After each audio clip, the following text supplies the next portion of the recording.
Hello, listeners. Beyond the Mask, in conjunction with NBCRNA, is pleased to announce that listening to our podcast can earn you Class B credits. For more information on how to submit them, go to our website. Beyond the Mask is made possible by the team at CRNA Financial Planning. With almost 2 decades of experience, the firm guides CRNAs through the complexities of investing and financial planning. Schedule a free consultation today by calling 855-304-3748 or go online to crnafinancialplanning.com. Now, on with the show. Welcome to Beyond the Mask, Innovation and Opportunities for CRNAs with Jeremy Stanley and Sharon Pierce. We know you spend your day caring for your patient's best interests. On our show, we want to care for you. Join us as we leave the operating room and learn the latest in the CRNA industry.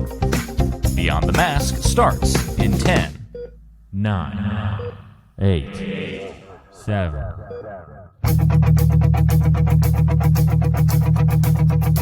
All right, Sharon, here we are again. Back in the studio. Yeah, looking forward to this. It's been just a minute since we've been in here together, you know? Less than a month. Yeah. Yeah. So, there for a while we were doing this, every other week or something. And now seems like we're both getting busier and busier, and it's a month in between our recordings. Well, it'll be another month because I'm at the wire for school right now. Yeah. What are you going to do when you get done? I don't know. Breathe. It's been 3 years, but it's been fast that's years. Crazy. It doesn't seem like 3 years to me, but I'm sure it seems like 6 to you. No, actually, it doesn't seem like 3 years. Wow. Really does not. Huh. We still need to do a show on that process. What, an old lady going back to school? Well, I wasn't going to say it that way, but and the whys behind it, and sure, it'd be a good show. I think we ought to do that. So So am I going to before we both forget it? So am I going to tell the real truth? I went back to school, or the truth that I tell everybody? Oh, see, that makes for even a better show, right? There you go. Speaking of shows, I think we've got an amazing show lined up today. Oh, I'm looking forward to this one. We've been trying to get him on. Yeah, the show. Yeah, I've watched the videos and kind of went back and read through the stuff. And Steve James is with us today. Welcome, Steve. Hello there. Well, we're excited to hear about your story and what you've done with your life here and the direction that you've got things going. And give us a little bit of background about you so our listeners will know more about you. Well, I think, I'm a CRNA, of course, so we have lots of common backgrounds. I practiced for about 35 years and enjoyed every day going to work. I think what Sharon said, that CRNAs are the best kept secret in healthcare, is true. It's been a pleasure for me to work with in that capacity. I finished my training in 1982 and in Dothan and had a great career. I'm on this show because of, some things that happened in my life. And, I was like everybody else. This great career that we've had has allowed me to be engaged in my community and, have the time and the resources to have an impact locally. And I was living my life. I was happy and content with everything. Everything was going my way. And then, I had a few interruptions, like everybody does. I had lymphoma. I had to have a pretty extensive treatment for that. That wasn't fun. Thought I was going to die from that. But by the grace of God, I'm here. And then, I'm married.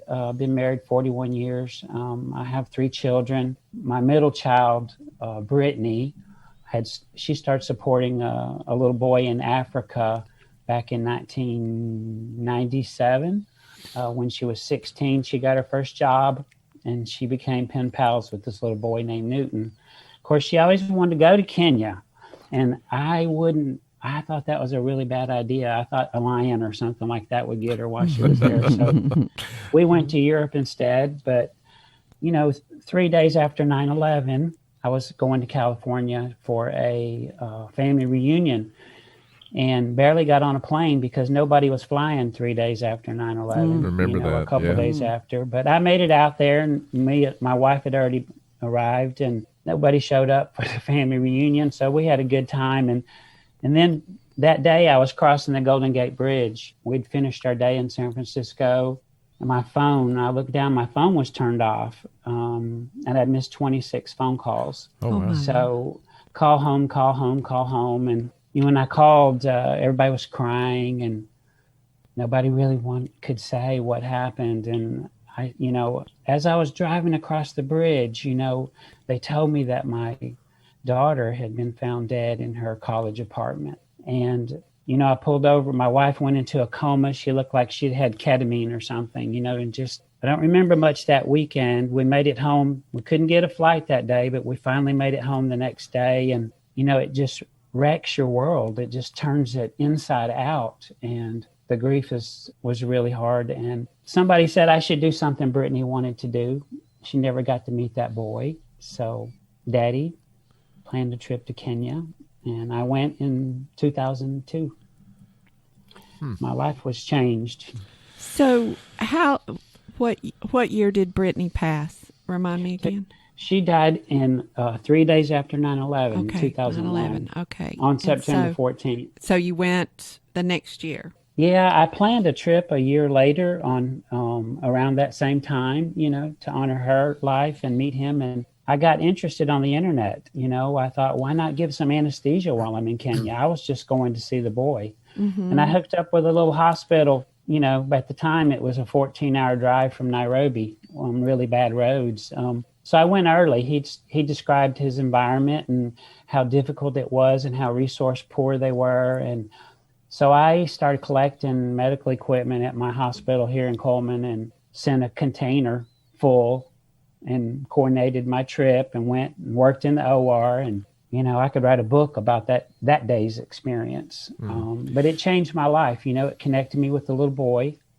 So you did meet Newton. How old was he at the time, Steve? He was, he was about 6 at that time. Okay. Brittany had started supporting him when he was 3 through Christian Children's Fund. Gotcha. Wow. As a 16-year-old. I mean, that speaks droves to who Brittany was. And then, Yeah. it is interesting that it seems out of tragedy, there always comes something good. And, I've noticed that not only on this show, but in life. And, there's an old saying, man plans, God laughs. And, we don't know why things like that happen, but there is a plan and there's a path that leads us to somewhere else. So Steve, tell us a little bit about, what you're doing, and we know why you're doing it now, and how has it changed you? Because obviously you're driving down that bridge, your life changed at that moment in time. Well, I've always been sensitive, and, people in nursing are caregivers, and I always enjoy that part of my life. I like helping people and caring for people and using my training and my nature to make a difference like that. That always gives you a lot of meaning and purpose in life each day. And but it broadened my. I didn't know that people suffered like they do in Kenya. I was hit right in the face with it. I was like at the height of HIV crisis in Western Kenya, and so it seemed like the hospitals were so overwhelmed and so resource poor, and yet they wanted to make a difference. So, I came home thinking, the big question, why do we have so much when some people have so little? Yeah. That's the question that hit me. I live in a beautiful home. I have, my kids have cars. I traveled to Europe before all this. I did anything I wanted to do. And I would say I was active in the community, but going to Kenya just opened my eyes to a whole world of suffering. And as I moved forward, I realized that I'd been uniquely equipped in my particular field to lead in some areas that fit me well, that fit someone with my kind of background. So tell us how you started Kenya Relief. I mean, this was in your mind in an infancy in 2002 after you witnessed what you witnessed. Give us a timeline and tell us about what happened. Yeah, I knew that I had to live differently. So my first idea was to start, I need people around me to surround me that could support this work. So I recruited 8 people to go back that same year, or that year, 2002. And, they started getting involved. They saw the same things I saw. It was a lot of my friends. I brought a radiologist, was the first doctor. So I know that if a radiologist can go over and do that, any physician can go to and make a difference. But, then I went back with 10 friends, then 20 friends, then 30 friends. And, when you see a need, you feel like you should respond to it. And there were so many needs. My wife was traveling with me at the time. She had a burden for orphans. I was interested in healthcare. And, it wasn't but a few years. We hooked up with a church to start with over there, like so many people do. But we knew that we needed to control our destiny. So, to make a big difference so we could continue to have a seat at the table, and we've done. So we started CanYouRelief.org. It started off Brittany and James Newton Child Fund. And then we changed the name to CanYouRelief.org, which, is leaving your mark in the world, if you look at our logo. But it just kept growing, the model that we have to bring people and expose them on short-term missions has a lot of value. And it's just grown and grown and grown. And here, fast forward 19 years later, we're approaching 20 years. We've brought over 5,000 professionals to Kenya with us. And many, many, many of them are still involved. And I'm proud to say that a substantial number of them are CRNAs. Wow. So how many people have you impacted with Kenya Relief? I'm not talking about the good impact of the providers, but I'm talking about the patients that you take care of. And I think you said orphans. You've also got an orphanage. Is that yeah, what I heard? I don't have the exact numbers. I know that we've directly treated 150,000 Kenyans in our clinic, and we've probably we average about 1,000 surgeries a year right now. We feel we can double that pretty easily as COVID as we recover from COVID. But it's like, the impact. My daughter used to say, she read somewhere, you drop a pebble in the ocean, the ripples felt around the world. So the impacts go so far. If you do one cataract surgery on someone who is just sitting at home doing nothing, who's blind, you've affected the whole family. So, I think hundreds of thousands of people have been positively impacted by the work we do. We do so many things. We have a school now with 690 students enrolled. Wow. And then we have an orphanage with 170 children in the program, total orphans. So those are the 3 main things that we do. Steve, this was not throwing a pebble in a pond. You created a tsunami, my friend. Yes. Yes. Yeah. So how does... All right, let's say I want to get involved with your organization. Tell us about how to learn more about it. How can we get in touch with somebody? I know student CRNAs go over with your teams. So why don't you give us some brass tacks here, Steve? Well, it's real easy to learn about us. We have a YouTube channel that's just full of high quality, professionally done videos that show you exactly what you're getting into. We have, our website, CanYouRelief.org is loaded with information. We have a CRNA that's involved with team placement, my administration. I mean, this is everyday routine stuff for us. We take 20, pre-COVID, we took 22 teams. We took 411 volunteers in 2019. Wow. But there's plenty of information there. Honestly, there's not a lot of room for CRNAs. We have a waiting list on a lot of the teams, I'm proud to say. But CRNAs can do so much, that you mentioned. Well, you can do pre-op, post-op. I mean, you don't have to just give anesthesia there. No, and people have different expertise, in administration or something like that. I always say there's a place for everyone. But one time it was interesting, we took 8 students from Wolford down in Florida and 2 faculty. And I was a little nervous about that, but it turned out great because they rotated pre-op in the OR, PACU, and it was so comforting to me being a goiter team. You know, we did scores of giant goiters. My God. I had people that could manage the airway in all three areas. You know, so. Nice. But it's not hard. We're here to find a place, and you know, Kidney Relief is not the only place to serve. You know, this is a big world, and there are problems in every country. So if I was to do anything from this, it would be to encourage people who are equipped from start to finish to lead around the world in making a difference. And Steve, you mentioned briefly there that CRNAs are involved in other key positions. You want to talk about that a little bit? And as I know that you are a 501c3 as well. So yes, well, Elizabeth Studley, for instance, you know, we have two boards. We have a U.S. board and then we have a Kenya board because we're an NGO. And so Elizabeth Studley's a CRNA that's, you know, pursuing her further education, her PhD in hospital administration and global health. And, you know, she's there involved intimately. Dr. Lori Heline is involved with placement of people on the teams. And then out of the 22 teams that we had, say, in 2019, about a dozen were CRNA team leaders. And most of them, you know, I find it because our primary thrust, although we treat medical patients, hundreds and hundreds of them, our specialty is providing, you know, high quality surgery and safe anesthesia. So they lead many of our teams, and they do real well in that environment. Yeah. And I'm assuming that not only could they donate their time, but you guys accept a donation of funds as well. Yeah, our goal is to build a 300-bed full-service hospital.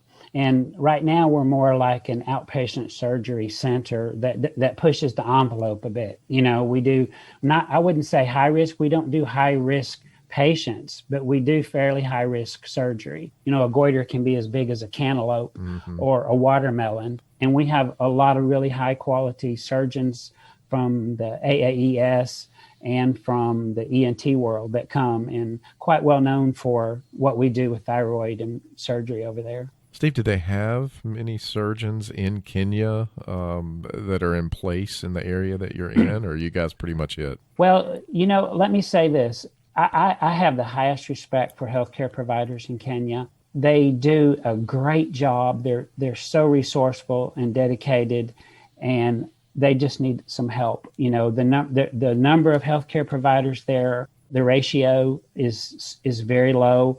Most of the specialties are in the big cities, so people in rural areas who may even only have a bicycle, you know, have a lot of difficulty in getting to the places. And it's expensive, you know, to get the care. We provide a very affordable, almost free surgical care because we can right now. But the important thing is, you know, 5 billion people in the world don't have access to safe, affordable, and timely surgical care with anesthesia when needed. So the opportunities to make a difference in that are valuable. There's been a lot of critique about short-term surgical missions. You go over there, you do it, you leave, and you know nothing happened. You don't really leave anything behind. Well, that's not how we operate. We're involved in the community. We're involved with all the local hospitals. We partner with practitioners from faith-based organizations that come from Moi Teaching Hospital. So we're in the process of doing all the right things to partner with Kenyan healthcare providers, and we love working with them.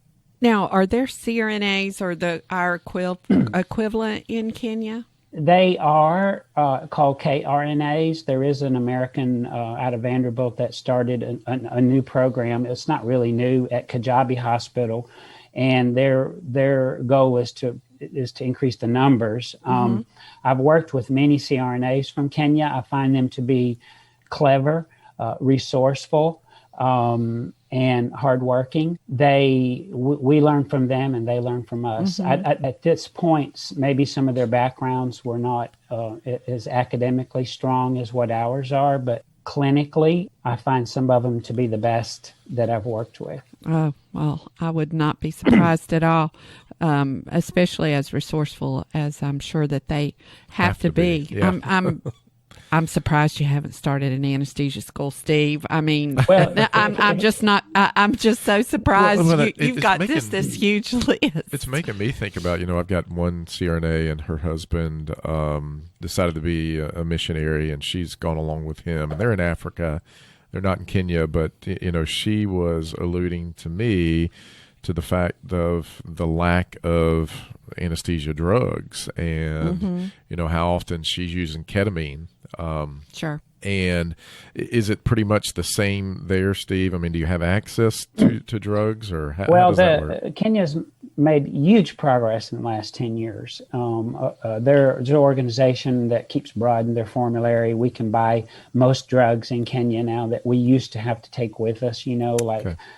But and a lot of that depends on the hospital settings they're in. There's a lot of good private hospitals, but that means that typically those with insurance or the rich go there, and Sure. the majority of people depend on faith-based hospitals like Kajabi or Tenwick or any number of other ones, or government facilities. And the government facilities are so strapped that they operate often in substandard conditions without what they need. How has COVID, I mean, obviously during COVID, it's probably been very difficult, if almost impossible, to get back over there. And I'm sure you have contacts over there. How has it affected this area and you guys not being able to be there? Well, I'd have to say that my observations, I go to a lot of mission conferences that deal with faith-based, initiatives at healthcare, and I know all those people. Pretty much the kind of work that we're doing has virtually come to a halt. I know that there are people going around the world, but it's bad news every day just about with COVID, and it's complicated international travel, and Right. Some fears are maybe not, they're realistic, but some are unfounded. There's just been a lot of organizations that have chose to take the safer route. And, we feel like we have a responsibility to the community to continue the care. So we started back in March investing in mitigation efforts at our compound. Okay. And I would say that we're as ready as anybody to host teams. And we started back our teams, It's still difficult day to day. We had to reduce the size for social distancing. We had to, testing is a big issue. And when I went to Kenya in January, you had to have a negative PCR test. Well, while I was there, I had dinner with U.S. Ambassador, and he told me, you better get ready because you're going to have to be tested to go home too. And Sure enough, next week it came out. Now you got to have a mid-flight test in some places. But if your organization is prepared, those things are possible. Right. We had field representatives come and draw our samples and test us. And so we've got, the good thing I think about Kenya Relief is if somebody wants to go on a mission trip, we know how to do it well and make it seamless for that person. Even during this COVID process, I think we're ahead of the game on that. I can attest to that. Steve sent me all of his COVID guidelines that he had set up for me to take a look at, and it was better than what they are around here. Wow. Honestly, he did a spectacular job with those. Have you ever done any missions trips? or anything No, like this, Sharon? Steve has been after me for a long time. And, We'll put the screws to her now, Steve. But I will tell you, Steve is so very gracious, and, he says everybody's got a way that they serve. Absolutely. And I Yeah. can't go to Kenya, but I can be AANA president Right, or whatever. right, And he's just so terrifically gracious about that. And sometimes it's who you know. For instance, one of the places I worked at got all new stretchers, and our other stretchers were fine. Right. Oh, that's a great idea. And so I called Steve, and he said, the stretchers that we're using doesn't even have the rubber on the wheels. And how much was it? You had gotten a cost estimate. Oh, it was like $200 per wheel. Yeah. Oh, my and I gosh. said, we've got 9 stretchers here. And so the docs that I worked with okayed it. Well, we were taking them to the dump. Wow. That's what they were going to do with them. And so he had somebody, his tentacles go very far out. And he had somebody in North Carolina. They delivered a container. We put the stretchers in there, and that's they're awesome. now in Kenya. That is so awesome. I can't go to Kenya, but I know people. Well, yeah, no, but everybody has their roles, and I mean that's just I would have never even thought about that, Sharon. until you said that. But yeah, I mean, for our listeners, if you can't go or don't want to go during this COVID time, if there's other ways, connections, maybe very donations. similar donations. I mean, we sent monitors over there too. We were also getting all new monitors, and I forgot how many monitors we sent. And actually, students from Wake Forest were joining you. One of the teams, and so I took all of the monitors over to Wake Forest and gave them to the students, and they transported them with them. That is really cool. Yeah, I know a lot of the students over there have done this. So what about expired drugs and things like that? Now, I gather up all expired drugs, and I send it to another place, but I didn't know. Kenya's become, they're moving forward, and obviously in a healthy world, you don't use expired drugs, right? So, well, except that the government has done studies and shown that 10 years after expiration dates, they're just as the same. I would use them on me. We've taken medications in our house that we've were all out of used date. them on ourselves. but we try and comply with all the government rules and regulations in Kenya and adhere to their practice. Yeah. So we pay a lot of money for our medicines. Sure. Yeah. Well, you can still send monitors and stretchers and equipment and colonoscopes and Michael Hunt and I, he had an outpatient surgery center closing down. He called me. I flew out there. We drove a U-Haul truck 36 hours across the country, filled with all kinds of equipment. So there's, we're always upgrading. And the good thing we've sent 45 containers. There's one on the water right now that's got these beautiful Neptune suction machines that I can't wait till they get there. Replacing. We've been trying to measure blood volume in a giant canister that was 20 liters, and these newer ones have the small can. So I'm very excited every time a container goes. There's a new OR table on it. There's things that we need, right. But every CRNA can make a difference in the world. If they would go to their warehouse, if they would go to their CEO, they'd cherry pick that good equipment and have it checked by Biomed and send it to some country, send it to us, send it to somebody, because they need equipment that's been properly checked and screened. And a lot of people they call it junk for Jesus. Somebody will fill up a container and send it over there, and it's not appropriate for the country, or nobody knows how to use it. So there's a lot of organizations out there that, like Hospital Sisters Mission Outreach, they check all the equipment, master's degree biomed. They make sure it's in date, and then they help other organizations like ours ship containers. So, if you want to have a giant impact, pay for a container shipment, and because we share with other hospitals in the area.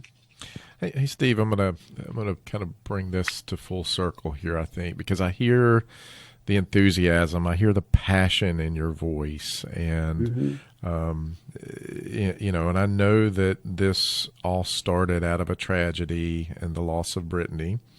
And I would be interested to know, thinking back to that time in your life, what is the one thing that you can put your finger on that has changed for the better for Steve on this journey that you're on? Well, of course, it brought a lot of healing to me in my grief. It was really hard to find healing, even all these years later. But that was the biggest thing, is it helped me to clarify what my purpose was on this earth, and helped me to realize that I can have an impact in what other people think. I can use my experience, my education, the good and the bad to contribute in a meaningful way to those who live around me. It's wonderful for someone who's blind to see, and it's wonderful for an orphan who has no hope whatsoever to be lifted up and given opportunity. But one of the things that I enjoy the most is traveling with people who have never been or seen places like that, and to see God working in their life. Their life has changed just like my life was changed. And that's one thing that I've gotten out of this, is that my time on earth counts, and there's just a lot to be done, and I have the opportunity to make a difference. Yeah. I don't think any of us could have said it any better. In today's world, we get so focused on our life and the little problems that we have along the way and things that go on. And little. Very little. Emphasize little. Oh, absolutely. And little. Then you hear stories such as yours, Steve, where it was a tragedy, but you have helped so many others out of that tragedy. And, that's just one thing I think that if we could get across to our listeners who might be having problems now. We've had talks about this before. We've done podcasts on dealing with mental health and so forth, and we've gotten a lot of feedback about that. And everybody's going to have problems. We're all going to have difficulties. There's going to be life events that happen, but it's what comes out of that, I think, that is ultimately the most important. And Steve, I will say that it sounds like you have more than learned a lot, to put it lightly, throughout that tragedy. So we want to thank you for what you're doing. You are making the world a better place. And I got a question too. I guess your wife's involved as well, right? Well, she's involved.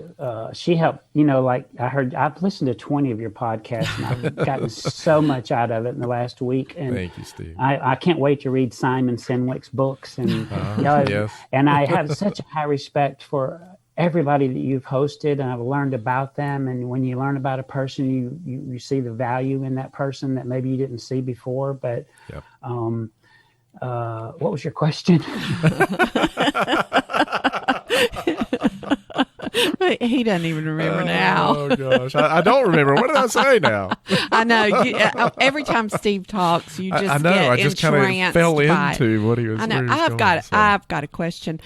CRNAs not only are the smartest people I know, but they are very generous people. What can CRNAs do to help? Just name it, and they always rise to the occasion, Steve. Well, I tell you, take a little time to learn about us, because CRNAs have a powerful voice. They have a powerful voice in purchasing. They have a powerful voice with reps and vendors, and many of them run outpatient surgery centers, et cetera, et cetera. Look at what all of y'all have done. But they need to be familiar with Can You Relief, because we're always looking not just for CRNAs, but for surgeons and for scrub techs. Maybe you could sponsor someone to go. A lot of people want to go, but it costs about $3,500 because we have a pretty premium trip. We include safari, 2 days, full days of safari at the end of the trip, and you'd really get treated and pampered while you're there, so you can just work your butt off. And but do you take financial people on these trips? Well, he wants to safari. Hey, I think we should go and podcast from there. Yeah. Yes, sure. We could do a documentary podcast. I love couples when they go too, because it does a lot for a marriage and a relationship. But usually you find either two healthcare workers, or you find somebody that's married to a banker or something like that, and we find them something to do. I was afraid you were going to, some of your questions is, what is it that people may not know about you? They might think that I was a good financial manager. So yeah, I would take it because I'm not. We all have our strong suits. That is for sure. Yeah. Well, Steve, as we kind of tell us anything you would like to tell our listeners right now, and then we're going to go to our lightning round where we're going to ask you a couple of these other questions. Well, you can, I tell you what, COVID's been a very expensive endeavor for us. Make a donation. I mean, my goodness, I know how much money you make. I was a CRNA for 35 years, and I don't hesitate to ask, because it's not for me. Right. My salary hadn't changed in 8 years, since I retired, and that's okay with me.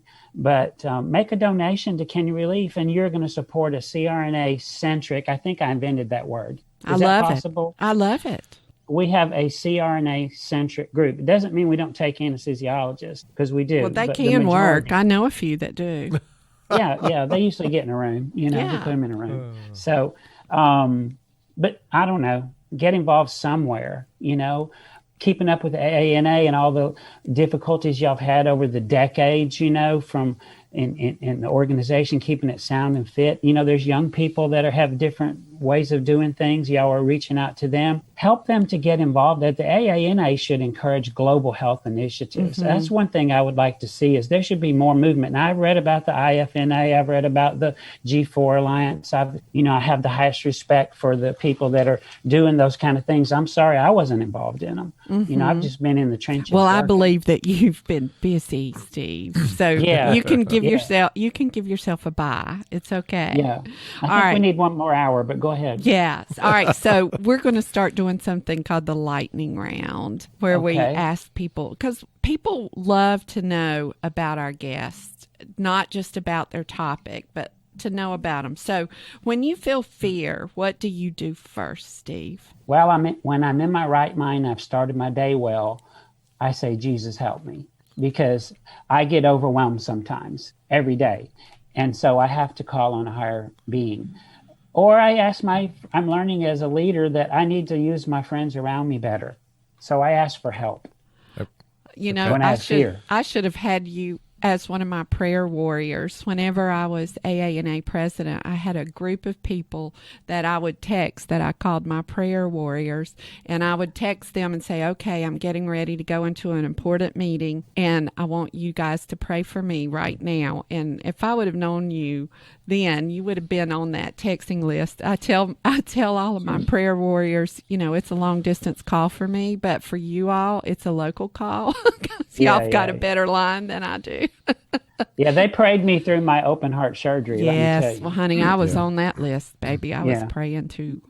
Yeah. All right, Steve, favorite word? I didn't know what that word would be. I love the names of children in Kenya. There are many, because they always pick peace, hope, mercy, happiness. But I even looked it up online because I saw that question. I guess I answered some questions, and it said laughter was my favorite word. Huh. I like that. I could see that. I like that. So what's your favorite movie, Steve?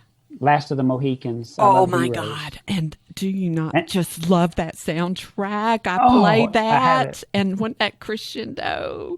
And the romance. Oh, it was so good. Oh, my God. Daniel Day-Lewis running without a shirt through the woods. That was good, too. Yeah. All right, Steve, your hero. Well, it'd be wrong not to say my wife wasn't my hero. She stood by me. I have a lot of insecurity, so my heroes are people who come through for me, who stand in the gap for me. Yep. And so I could talk about her, but my administrative assistants and Kenya Relief have always been my heroes, because this is such a big job. I couldn't do it without them. They actually run the show, and I appreciate them. There's been a whole series of them, but I have good administrative assistants. What are you binge watching now? Peaky Blinders, I was on a while back. Yep. My wife got me on that. There was a few other things, but I watch cooking shows. I watch Shark Tank. I'm trying to stay off the news right now. Yeah. Aren't we all? Yes, yes. So, well, one more, and then we are going to wrap this up. If you could go back in history, what era would you go to? I would go to the civil rights movement. There's something inside me that hates injustice. And, I think I wish I could be there. Now, this is a time also when I hate injustice. And that's one thing that I try and do in Kenya is bring justice to those who don't have a voice. Women, we have women's conferences. We're advocates for children. So I like that time. I probably would go back in that time frame. Although I wouldn't have mind being with Daniel Day-Lewis in that movie. My. Yeah. Yep. All right. Well, Steve, we really want to thank you for being on. Thank you for all the good work you're doing. And, you're doing an amazing job out there. And I think if anything we can all take away from this is do something to help someone else. And you're definitely doing that. So we also want to thank our listeners for listening to Beyond the Mask with Jeremy Stanley and Sharon Pierce. See, you forget your name, dude. No, I just wanted to switch it up a little bit. See, I can always catch her off guard, Steve. I love it. I love thought maybe it. You fool forgot his name. If you like our show and want to know more, check out our other episodes wherever you get your podcasts. And remember, the only way we grow is by you spreading the word for us. So right now we're in the top 50 medical podcasts, and Sharon wants to go to number 10, and I want to go to number 1. Well, you got to go to 10 before you can go to 1. That right? is true. Okay, yeah, that is true. That's a good viewpoint. And I don't even have a financial background. Well, and as always, leave us a review, but only if it's positive. That's right. There's enough negativity in the world, folks. It's a wrap.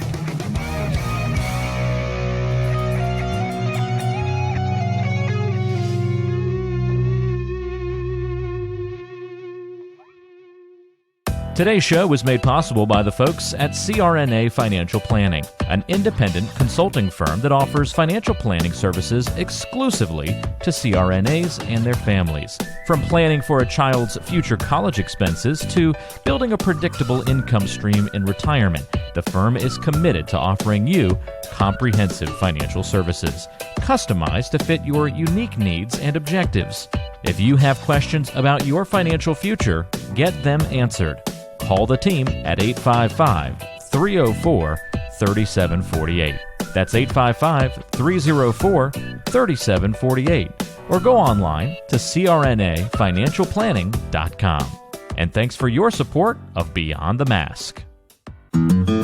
Hi, this is Jackie Rolls, President of the International Federation of Nurse Anesthetists and President and founder of Our Hearts, Your Hands, a global anesthesia support community that takes donations to allow nurse anesthetists in low and middle income countries to go to educational programs, buy equipment, or textbooks. Your donations are tax deductible, and we would appreciate your support.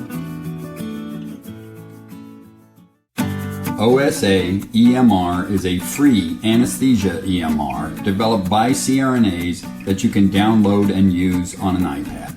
Our nonprofit mission is to make sure that solo and small practice CRNAs can digitally record their anesthetics. To learn more, visit osaemr.com to download and consider donating to our cause. Remember, for CRNAs, data is destiny. Like what you're hearing? Be sure to subscribe to the show on Apple Podcasts, Google Podcasts, Spotify, Stitcher, and anywhere you like to listen to shows. Also be sure to check out BeyondTheMaskPodcast.com. Each episode is posted there with a corresponding blog post, and we timestamp important parts of the episode to help you quickly get to the content you're looking for. Also check out the special series section on the site. You can follow along and catch up on the CRNA History Series, episodes specifically about political conversations in the industry, or try the CRNA Personal Finance Series. It's all on BeyondTheMaskPodcast.com. And if you have a question for the show or want to be a guest, or even suggest a particular topic, fill out the contact form on the site or send an email directly to us at info@BeyondTheMaskPodcast.com. And lastly, let's take the conversation social. Check out our Beyond the Mask Podcast Facebook page and Facebook group.